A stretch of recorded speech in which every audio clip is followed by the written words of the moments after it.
world where achievements and accolades motivate us to do more and be more, we're often left wondering, is this really it? Deep inside, you know there is more to life. You're ready to leave behind the old, push your way through, and claim the deeper life that's calling you. That's where we excel. We're your hosts, Stephanie Allen and Maren Oslak. And this is the Soulful Leader Podcast. Sit back and relax as we share the shortcuts we've uncovered to help you make shift happen.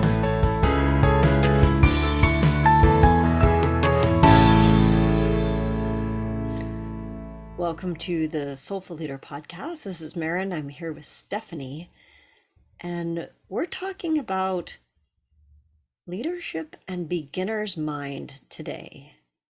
So what I'd love to start with is, what is beginner's mind? I think it's a term that we've all heard and gets bantered around and not truly understood at a level of like, what does that mean for a leader, for each of us in our lives? What does it look like? Stephanie, do you have some thoughts on that?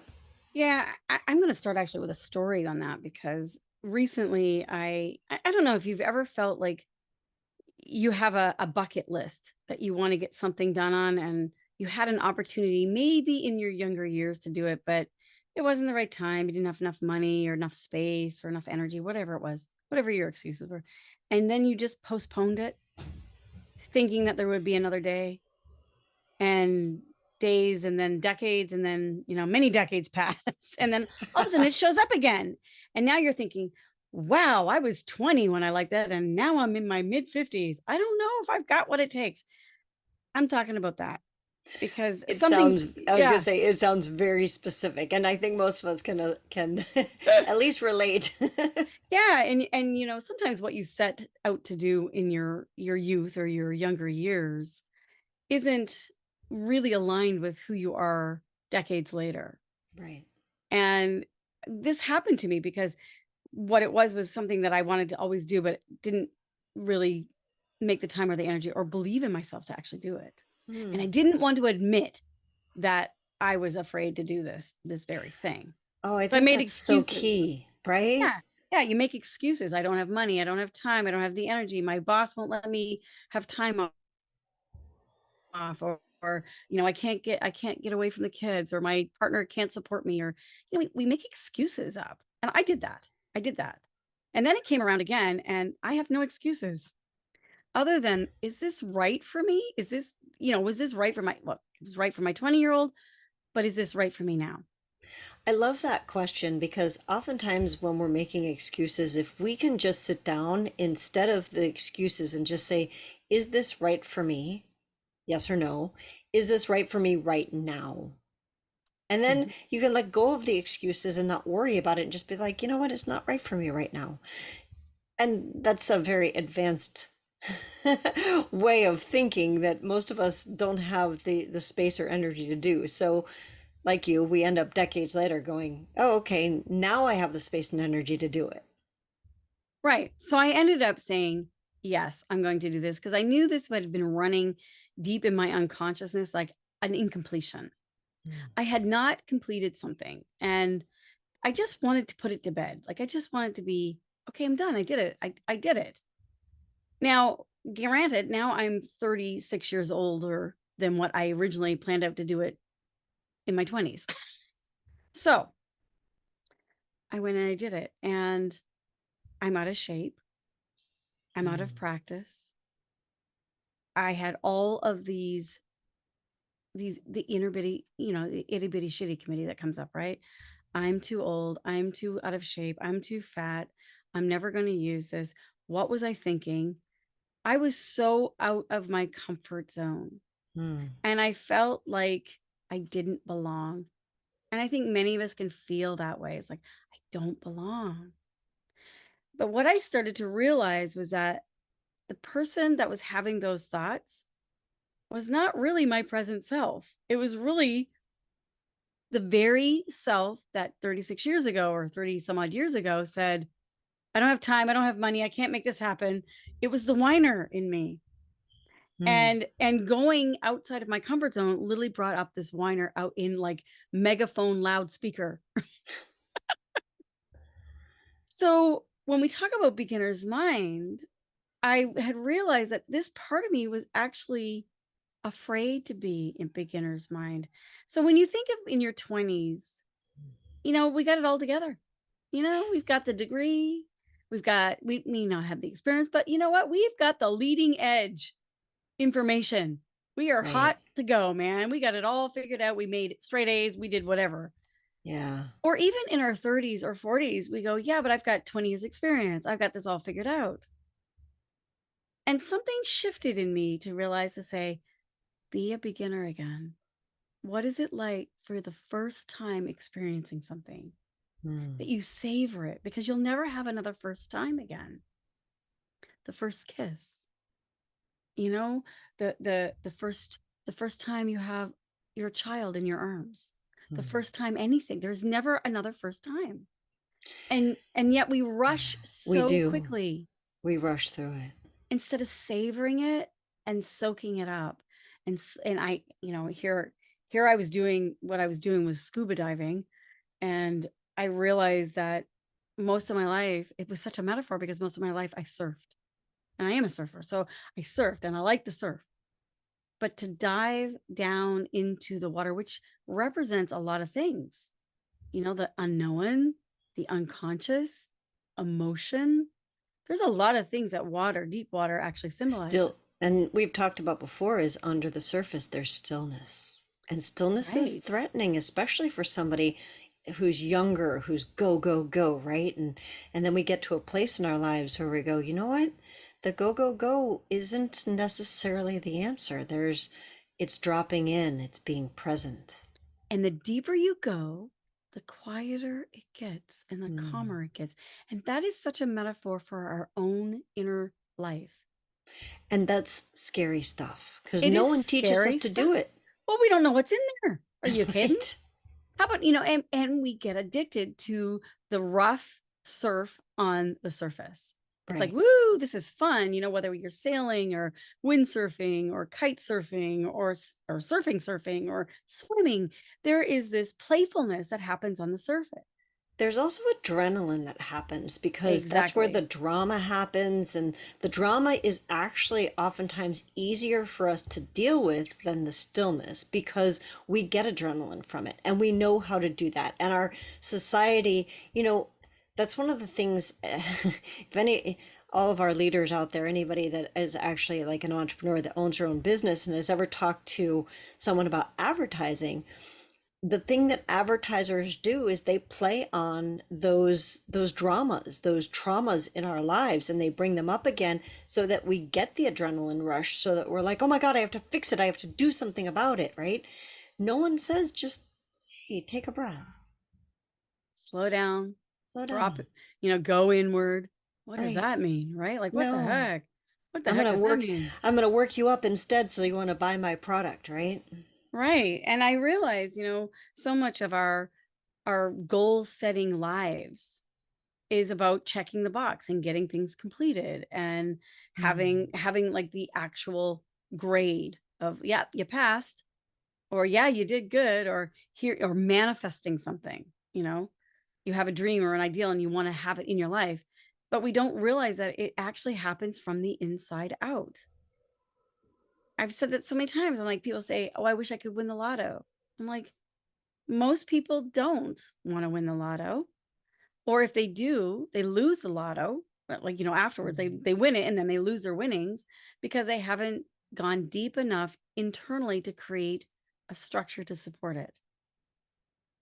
And this is what happens in relationships. It happens in your health system. It happens in every area of your life. And I realized 30 years ago, I made up a story about 30 years ago that, oh, I was ashamed. I didn't keep my word to myself. Hmm. And, I lied to myself because if I really, really wanted it, I would have made time. I would have found the money. I would have I would have made it happen. And so I was coming to terms with myself of like going, I really need to like look at this integral part of myself. And so then when I started to go and do the scuba diving, I realized that my younger self, there was no way my younger self would have had a beginner's mind to even be willing to learn, to Mm. be willing to slow down and relax and surrender, because that was going to be my 30-year practice to be able to do so. For the last 30 plus years, I've had to practice breathing, slowing down, looking inside. And, I think a lot of people judge it. I did too. I did the same thing too. I said, I don't want to look inside. Oh, God, don't open Pandora's box. I don't want to let all that craziness out. But what we forget is the craziness is actually already out. The crazy is out. It's out. It's alive. It's there. And guess what? Everybody can see it. So stop being in denial. Like it's okay. And to dive deeper actually brings that clarity, that stillness, but it's going to require surrender, and it's going to require slowing down and breathing. And it does take a practice, because our culture does not allow for us to do that. It's going so fast. So as as I'm listening to you, I'm thinking about practical application of this in like I'm a leader, I have a team, or I have a business that I'm starting, or whatever it is that I have. And when you say the crazy is out, it's like I don't want to hear that as a leader. I want to think that I have it all, Pandora's box is all tucked away and neat and tidy inside of me, and that it's not seen. And I love that you brought that up, because we Well, think that's it's neat and tidy, and it's not, right? and that's It's so not really beginner's mind, is it? Because we're also no, told we're not supposed to have beginner's mind. no, we're If supposed to you're a know leader, everything. you're supposed to be accountable, you're supposed to be responsible, you're better than this, you can handle it, blah blah blah blah blah. And no wonder we feel like imposters, Yeah. because we're in places we've never been before, whether it's with a team, or a relationship, a one-on-one with someone that works with us or is in our lives, or it's our health, or it's finances. I mean, we're in a place we've never been before. So the thing about beginner's mind is, if I'm going to show up to either something that I already know or something that I don't know, and do so in a way that is literally beginner's mind, I have to put my ego on a shelf. Mm-hmm. So what I mean by that is, if I show up with my ego, I'm going to need to prove myself. I'm going to need to be good enough. I'm going to need to be like all of the things that, I mean, we're taught as leaders that we have to be these things.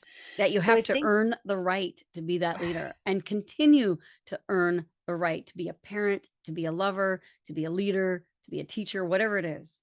yeah, It's and crazy. it is There's the crazy. there's the crazy right there. That's out all over everything. So then as an individual, I can recognize that, like, that's crazy, and what do I do about it? And it literally is saying, okay, if I put my ego, like for you, you had to put your ego on a shelf. And one of the things that you and I talked about is that you had an instructor that was telling you, just breathe. Like, and you're thinking, that's what I've done for 30 years. I know how to breathe. That's my And so living. that's what I do for a living. I teach other people how to breathe, right? And so it would have been really easy for you to snap at him, Mm. to defend yourself, to get into your ego of like, I know that. And instead you didn't. No, I brought humor into it too, because I think that's a real key about beginner's mind, is to have a little bit of lightheartedness. It's like Mm. to remind myself that this is a 30-year plus goal or ideal. And I'm actually here. I'm actually going for it.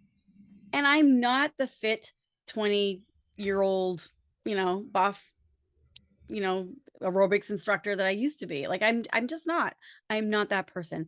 And in a lot of ways I'm glad I'm not that person anymore, because there wasn't any depth to that 20-year-old. It was all surface. And I have so much more depth now, even though my surface looks a little different. But that's what happens, right? And so I was able to laugh at that, and to me that was a real key to not take it personally, because that would be my ego. If I took it personally, that is my ego, that's my identity. If I'm identifying as whatever, fill in the blank, anything that's going to challenge that identity is going to make me feel less than. It's going to make me be reactive. It's going to make me strive and push and force harder than I need to, instead of literally going, he might be right. I probably do need to breathe. Like, that's where I went inside. I'm like, yeah, he's absolutely right. I'm half laughing because I'm like, that's what I do for a living. So I guess I know how to do this. And he's absolutely right. I do need to relax and breathe. But I was also recognizing that it was the younger part of me. And so when I say that, I believe that there are many parts of us that show up to leadership or to relationships or to whatever. And what I mean by that there's a wise self in me, there's a teenager, there's a playful child in me, there's a lover, there's a leader, there's all kinds of roles that are within me. And there's also the presence, my presence, that I'm present to all of those. And that's where I like to go and hang out with, is that part that kind of looks at the whole scene. If you imagine like a stage where there's many actors playing on a role, I kind of look at myself that way, that I am actually someone in the audience watching all these actors play out a role. And I am just observing. And I can sit there and I can laugh. I'm like, look at that character. Look at her go, man. She's having a rough time. God love her. And it creates some space for me inside myself for love and compassion, and also to be able to navigate it differently. Because there was some pretty interesting things that happened. Like, I was kind of the teaching model the whole 2 weekends, because if anything that went bad, it was probably because I did it. And when I say the I, it would have been that part of myself in there that was just like a hot mess all the time. And I'm like, okay, here we come, another teaching moment. Had it been my 20-year-old that had taken it, I wouldn't have had the beginner's mind. I would have been arrogant. I would have been shamed. I would have been irritated. I would have been hard on myself. Instead, I'm like, wow, okay. I'm glad I'm providing these teaching moments for people. I was kinder to myself because there was a witnessing self that was that was more kind and loving. And it was helping me be more beginner, going, oh, interesting. I wonder what this is meaning, or I wonder what I'm learning here that is going to help me in other areas of my life. Because, we've said this before, perhaps, but I do have a saying that how we do one thing is how we do everything. It's one of our teachers says to us a lot. And it's so true. Like, who you are when no one's looking is probably more your conditioned self than anything. That's what you default back onto, is your conditioned self. And so if you hold the question, who am I when no one's looking? And how I do one thing is how I do everything. And I don't mean out there in the world, how I do everything. It's how I am with myself. So if I'm harsh and mean and pushing and striving, and I'm not creating space for a beginner's mind to learn, I'm pretty sure I'm going to be like that in other areas of my life. And I'm also going to be that way with someone else who's trying to learn something. I'm not going to have a lot of patience. I'm not going to have a lot of care and attention to them to take them through and repeat it, because that's how if that's how I'm acting with myself. I think that's a really beautiful place to remember, is to be a beginner with the curiosity. I wonder what this is. I wonder what I'm learning here. I wonder how this might be a gift. I think that that's key, is what am I learning here? Because when we go into beginner's mind, we start to learn things that we didn't know. And, I mean, in order to do that, we do need to put our ego on the side. And I love the example of, breathing for you. This is what I do. This is what I teach. I know this stuff. And yet, because you went into it with beginner's mind, you had layers and layers of things that you learned about yourself, about, allowing yourself to be a teaching person, right? Where you weren't being the teacher, you were the example. And as leaders, what we can learn about the people that are on our teams, or about ourselves, or about our business, or about our goals, there are subtle levels that when we push through and when we're in our ego and we have to prove ourselves, we never get to learn those subtle levels. And if you think of it like going deeply, when we go down into, say, for example, the ocean, each layer has its own mm, subtleties and own all the different fish that are each level. And you don't get to know those until you go down to the next level, until you go down to the next level, That's until right. you go to, and each of them, that's true for us too. I know one of our teachers talks about a gentleman named Pablo Casals, who is a phenomenal musician. And in his 90s, he was still doing basic scales, 3 hours a day of basic scales. When I think about that, that's beginner's mind. He didn't approach those of, I know this, move on to something more complicated. He went back to the basics. It's funny because in dance, we always had this thing of beginners want to learn intermediate material, intermediates want to learn advanced material, and advanced dancers go back to the basics Mm. And go deeper.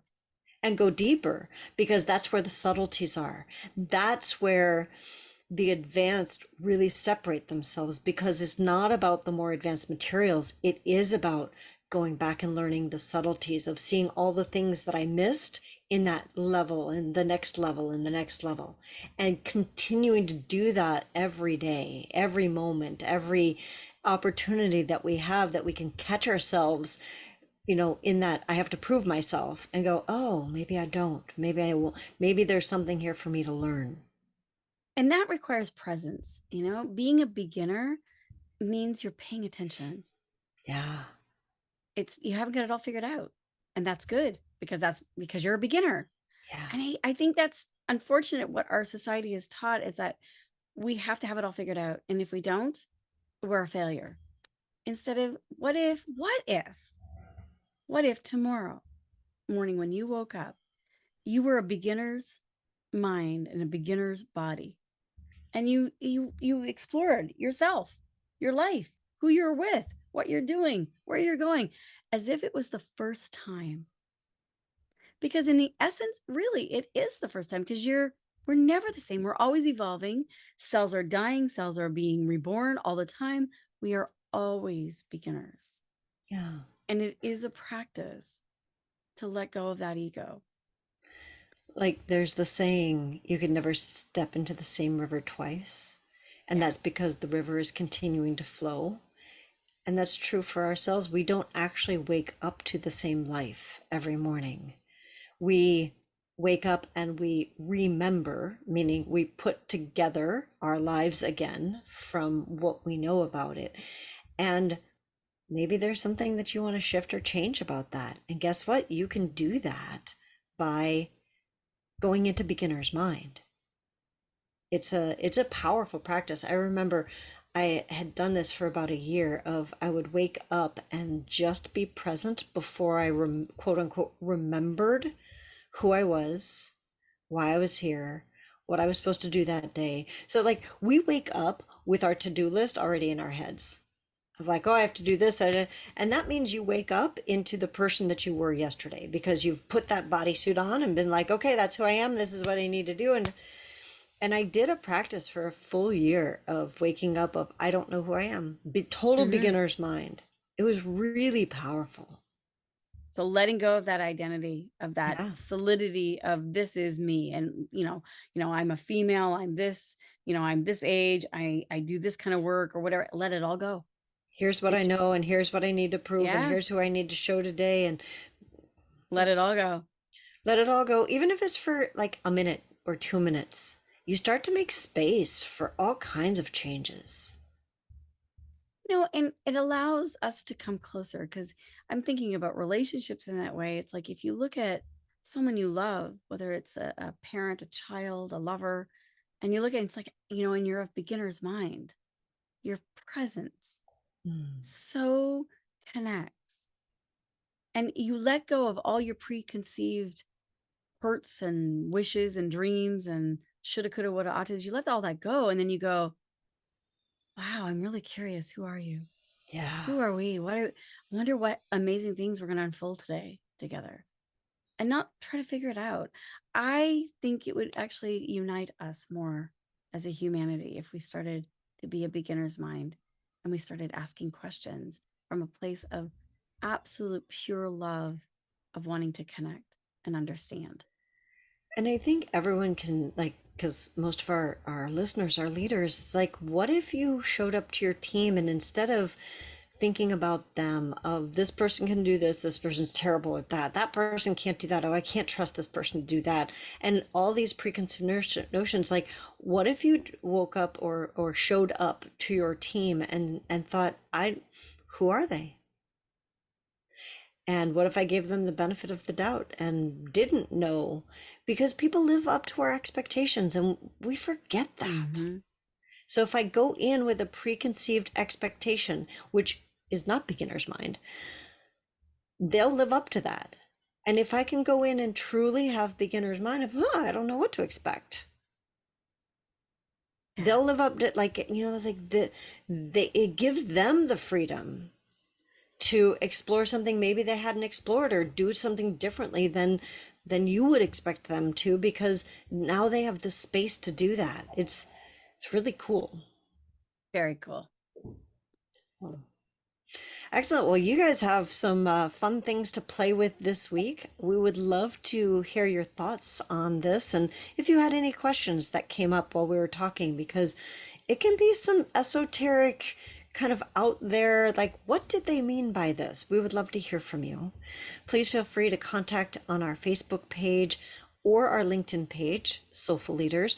And if you want to see our little talking heads chatting with each other, you can watch us on our YouTube channel, which is also at the Soulful Leaders. We'll see you all next week on the Soulful Leader podcast.